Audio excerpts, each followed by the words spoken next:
তোমার স্পর্ধা তো কম নয়, এই বাড়িতে দাঁড়িয়ে মায়ের সামনে তার ছেলেকে তুমি চড় মারছ।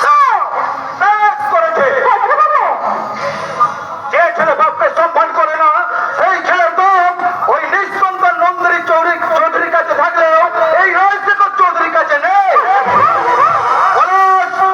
আজ যে অন্যায় তুমি করলে একদিন তার প্রায়শ্চিত্ত তোমাকেই করতে হবে। না, এত বড় অভিশাপ তুই পলাশকে দিস না। সত্যি ভুলটা আমার, আমি চলে যাচ্ছি। তবে যে কথা আমি আজ তোমাদের বলতে এসেছিলাম সে কথা শুনলে হয়তো তোমাদের উপকারী হতো। পলাশ, আজ তোকে চল মারলাম বলে তুই কিছু মনে করিস না বাবা। যদি পারিস আমাকে ক্ষমা করিস, তুই ভালো থাকিস। God bless you, God bless you.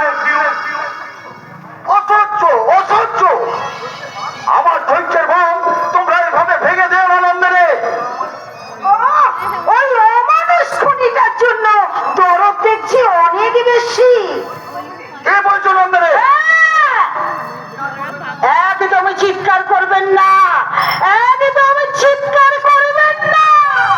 মাননীয় রাজশেখর, মনে রাখবেন আপনি যেমন বন্ধুক প্রীতি বজায় রাখতে চাইছেন, আমিও তেমনি এই বাড়ির বড় বউ হয়ে এই বংশের সম্মান বাঁচাতে আপনার বিরুদ্ধে যেতে এক পাও পিছপা হব না।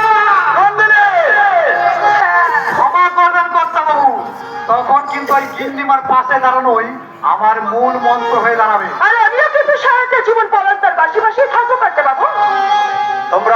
তোমরা সবাই গিন্নিমা দলে পলাশ, তবে আমিও দেখি কার জয় হয়, আমার সততার নাকি তোমাদের ওই অন্ধকারে। যে যুদ্ধটাই তুমি শুরু দেখালে এ দেশটা আমি তোমাকে দেখা